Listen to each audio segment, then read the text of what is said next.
Hello. If you haven't watched Part A yet, then welcome. If you have, then skip to this timestamp. This is the second part of a 3-part series where I go in-depth into every single level in Ultrakill. Part A will go over every secret and fun fact I could find in every room. Part B will teach you how to P-rank every level with every weapon equipped. And Part C will teach you how to P-rank the level with only the weapons you can unlock up to that point equipped. If you don't care about P-ranking and just care about Ultrakill trivia, then I'd recommend watching Part A instead. This guide is meant for players who have beaten the game for the first time and have collected every single weapon. This means that people who have barely defeated the final boss are actually going to be welcome here.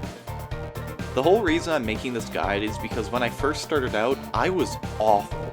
It took me over 2 hours to P-rank just the second level, and it felt like I was the only one who was struggling this bad. Now that I've no-hit every level in the game, I look back on those memories and realize all I needed was for someone to help me, to guide me. And that's why I'm making this guide, to help non-skilled Ultrakill players become, well, skilled. However, I have to come clean about something. I'm sorry, but I clickbaited you. I'm not going to show you how to P-rank this level. Instead, I'm going to show you how to no-hit this level. Now before you click off, just know that if you follow this guide, then you will still get a P-rank even if you get hit. Taking damage only removes 150 style points, and this guide will help you get way over the points needed to get a P-rank even when taking damage. The footage will be shown on Brutal difficulty, and that's because if you can do it on Brutal, then you can do it on every other difficulty. I should also mention that this was made before the final difficulty, Ultrakill Must Die, is released, so just know that when that comes out, I will be making future entries of this guide on that difficulty instead. Of course, there will be times where a lower difficulty changes the game enough that I need to mention it, but we'll get to that when we get to that. Now without any more of my yapping, let's begin. 0-1 Into the Fire has a time requirement of 2 minutes 30 seconds, a kill requirement of 71, and a style requirement of 7,000. To start out, the first room where you collect the revolver has 2 waves of enemies. The first wave is 3 filth that spawn in a line on the north side of the room. By the way, I'm considering north as the direction you face when you enter the level. Anyways, after you dispatch the first group of filth, 8 more filth spawn. They're split up, so 4 of them are lined up on the west side and 4 of them are lined up on the east side. An easy way to kill the first wave is to stand here, charge up a piercer shot, and shoot right when the enemies spawn in. To kill the second wave, move to the door, charge up a core eject, and look approximately here. The moment the last filth spawns in, fire the core and shoot it with your malicious rail cannon. This will cause the core to explode, killing every single filth in the room. Make sure you dash as you shoot the core, because if you don't, you'll take 50 damage from it. Here's what it'll look like in real time.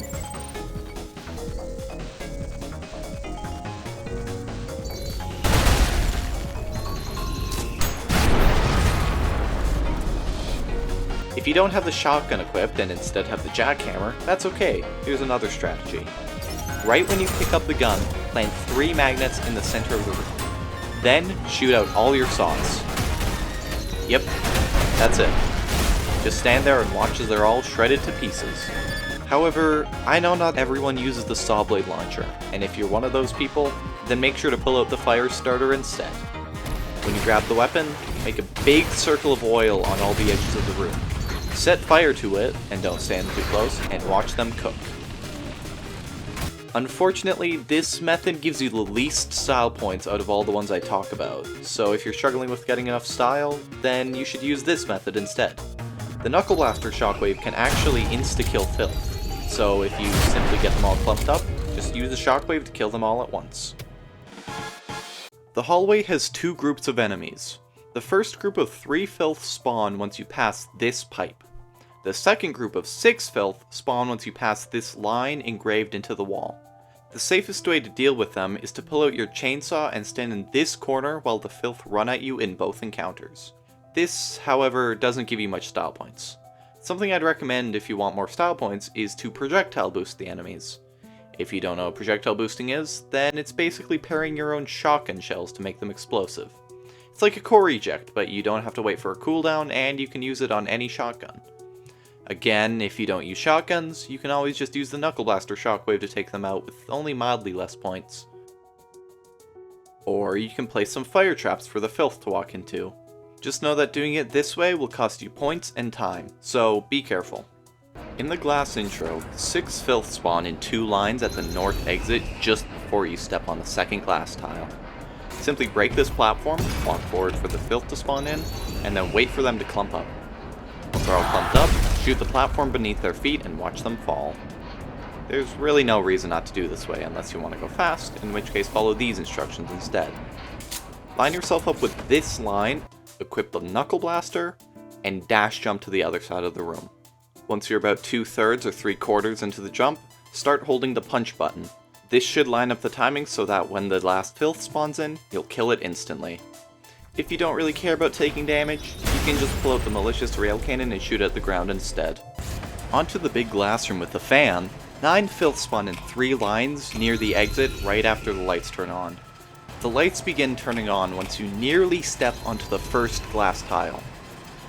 However, the lights take about 1.5 seconds to fully turn on, and we can use this to our advantage. The safest thing to do is to charge a piercer shot, run to this platform, look at the third last glass platform, and shoot it before the filth spawn in. This will instantly kill the 3 filth who spawn on that platform, and the rest will all group up onto this platform. Simply just shoot the platform they're standing on, and watch them fall. However, if you're in a rush, then I'd recommend doing the same thing as before, but this time you shoot the middle platform with a rocket. This will cause all 3 glass platforms to break and for the filth to fall the second they spawn in. If you're in even more of a rush, then you can just rocket ride and shoot the middle platform on the way by with another rocket. Make sure you broke all 3 platforms before moving to the next room, as some filth can survive if you don't break every platform, thus locking you out of a P rank. The Projectile Arena is actually pretty satisfying when you know how to deal with every enemy. Once you cross this point, 2 waves of enemies will spawn. The first wave consists of 2 strays appearing right next to the 2 Cerberus statues. The second wave consists of 2 strays spawning next to the eastern door, 2 strays spawning on the bridge just above where you came in, and 6 filth spawning in 2 rows in front of the western door. Before you start the room, make sure to place a bunch of oil in this spot, as you'll need it later. You can actually do many things to deal with the first stray duo. You can use a ricochet, you can parry them, you can whiplash them into a shotgun or knuckle blaster punch, you can shoot a saw blade at them, you can just shoot them with an alternate revolver, or you can just headshot them with any revolver. Once both are dead, make sure to set fire to the oil and run to the eastern door. Quickly dispatch the strays by the door and turn your attention to the strays on the bridge. Just take them out like you did with the first wave of strays. The combo hallway has 2 groups of enemies. The first group of 2 strays spawn once you pass the second piece of glass on the walls. The second group, consisting of 2 strays and 5 filths, spawn at the southern door once you cross the corner. In order to deal with the first 2 strays, you can just do the same things that you did with the strays in the previous room. However, a well-placed projectile boost will also easily kill them both. Before you go around the corner, pull out the malicious rail cannon. Aim at the back left stray and shoot. If you are fast enough, you'll explode every other enemy there. If you weren't, then the only enemies remaining will be some filth, and you already know how to deal with them. If you don't have the rail cannon available, or you're saving it for something else, you can instead use the sharpshooter and use its alt fire to pierce through every enemy. This works with both the regular and alternate version, so don't worry about which one you choose. However, it sometimes won't kill all the filth, but like I said before, you already know how to deal with them. The Projectile Zombies room, yes that's the name, is actually pretty complicated. There isn't a set spot where you can make the enemy spawn in, it's just kinda everywhere on the second floor. Well anyways, once you activate them, 4 filth break through this wall, and 3 strays spawn on the upper floor, 1 in each gap of the wall. The safest thing to do in this room is to rush to the hole and explode the 4 filth with the Knuckle Blaster. You can hide in this back room to get your bearings because for some reason the stray in this room don't move, like, at all. To take the strays out, you can either use the alternate sharpshooter, alternate piercer, or the electric rail cannon after breaking this wall with the Knuckle Blaster. If you have literally none of these weapons available, you can alternatively just poke your head around the corner and run back every time they shoot at you. Make sure they haven't shot anything when you attack the wall, or you'll get hit the second it breaks. You'll know if they've thrown an orb based on this sound cue. In the second to last room, there are technically 2 encounters, but only 1 is necessary if you want an S rank in kills. Once you land in the middle platform, 4 filth spawn in front of you and 3 strays spawn on the platform to your right. To find the second encounter, simply turn around and shoot the grate below where you came in. You should see a fan with 3 broken blades. Jump through and you'll find a secret orb at the end of the hallway, but we don't really care about that here. Once you begin to walk back, 12 filth spawn and try to block your way out. To deal with the enemies in the big room, I'd recommend going to the leftmost tile and shooting a rocket forward before freezing it. Once you land on the platform in the middle, unfreeze the rocket and the filth will explode. Alternatively, you can blow out the fire starter and put oil where the filth spawn in and set fire to it. You can just deal with the strays the same way you dealt with them in the Projectile Arena, or you can send them flying into the void below with the whiplash. To deal with the 12 filth in the orb hallway, just look up and stand beneath the second vent looking thing. Place oil on the ground, but don't set fire to it yet, collect the secret orb and walk back to spawn them in. Then set fire to the oil and watch them burn. If you have the saw blade launcher on you, you can instead just shred them. Or you can just stand still with the chainsaw instead, but where's the fun in that? The boss room where you fight Malicious Face, or Maurice as I'll call him, is actually quite challenging to no-hit. As long as you're playing on a difficulty above lenient, then you can actually use a pretty risky insta-kill on Maurice. By spinning the sharpshooter, aiming at his mouth, and shooting right when he fires the first volley of orbs, you can explode it, causing the orbs to fly back into him, dealing a ton of damage. The reason I say it's risky is because it's quite hard to dash through the explosion without any practice. I wouldn't really recommend doing it this way, on this Maurice at least.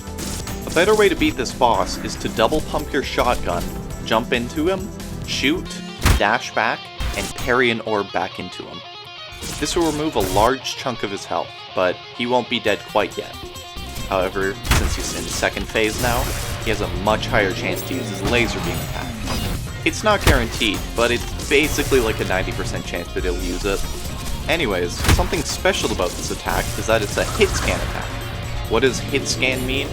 Well, it's a pretty complicated definition, but in Ultrakill, it means it can be reflected off coins. By throwing a coin in his line of fire, it'll reflect off and kill him instantly. This is called a chargeback, and it takes a bit of time to get used to. If you don't feel confident in chargebacking, you can just jump up and melee parry the attack instead. If this doesn't kill him, just circle around him until he does it again. Or you can also use a shotgun to parry it, dealing extra damage. This is much more consistent than using the sharpshooter, and more satisfying in my opinion too. And with that, you successfully no-hit the first level in Ultrakill. I'm gonna do my outro with an uncut run of the level in the background. Anyways, I hope you understood my guide. If I helped you, then let me know in the comments down below. I read every single comment and I love seeing what you guys have to say. Also, if you enjoyed the video, why not like and subscribe? It really means a lot, especially to a smaller content creator such as myself. I hope to see you again soon. Have an awesome day.